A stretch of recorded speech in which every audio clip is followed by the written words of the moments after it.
Welcome back, everyone. So I wanted to show you all a quick tour of all of the different buttons and ways you can navigate around while you're on your SharePoint page. So right now we're in edit mode, so we'll start with that just because it takes so long to load. So once you click on edit, it should bring you to a screen that looks similar to this. What it's going to do, it's going to allow you to edit all of the existing widgets. You can set new sections, you can edit existing sections, and it's as simple as clicking on a widget or clicking on a section, and then you're actually able to make changes to it. So right now you can see that this is using a font size 28, but we can go ahead and we can change that. We can add in links, we can edit the subtext here. If we click on this, which is a hero widget, we can go ahead and we can add in different tiles. We could change it to maybe a carousel, or we can add layers. I mean, we could do all sorts of stuff here. And then if you click on one of these images, then we can go ahead and we can start making changes to the individual cells, like within the hero widget, for example, where we can change the image, we can change the header, we can change the text that it leads to. So really it's just finding what you want to change, clicking on it. If you ever want to add a new web part, or I call them widgets, but a new web part, you would just click on the little plus symbol and it should appear either above or below any of the existing widgets. Same thing with the sections. You can create whole new sections. So in case you want to change that it's maybe side by side, or maybe just one long web part like this one you see here. So you can do that with the different sections. You can also change right here. You can see that you can change it from a 1 column to a 2 column. You can also change the color. So in case you want to add some contrast between the different pages, you can do that.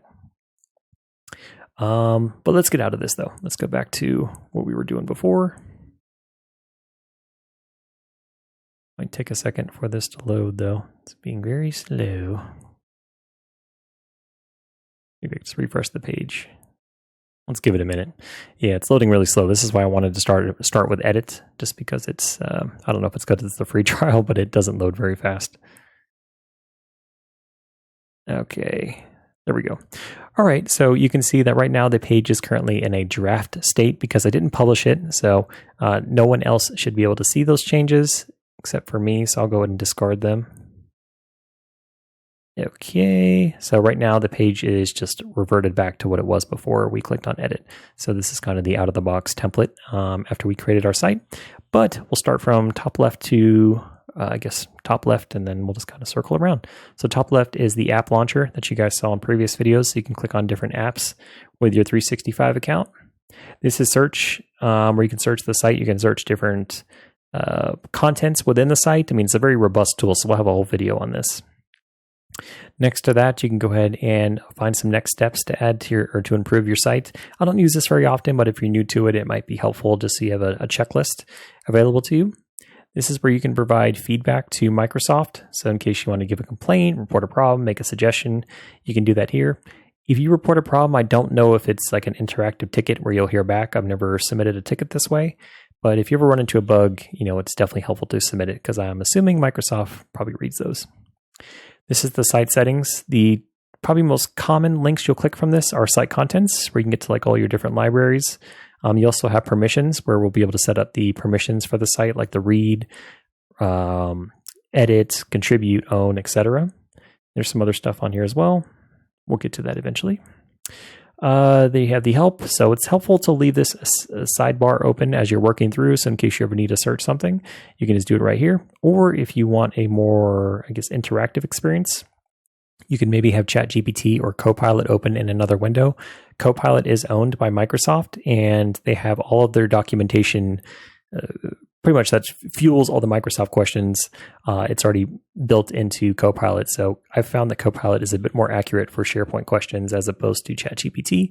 In the top right corner, you'll see your initials to be able to go to different sections. I'm sorry, to go back to your Microsoft account. So you can click on View Account. That'll take you back there. I'm not sure exactly what following does. I don't know if that sends you emails or anything when changes are made.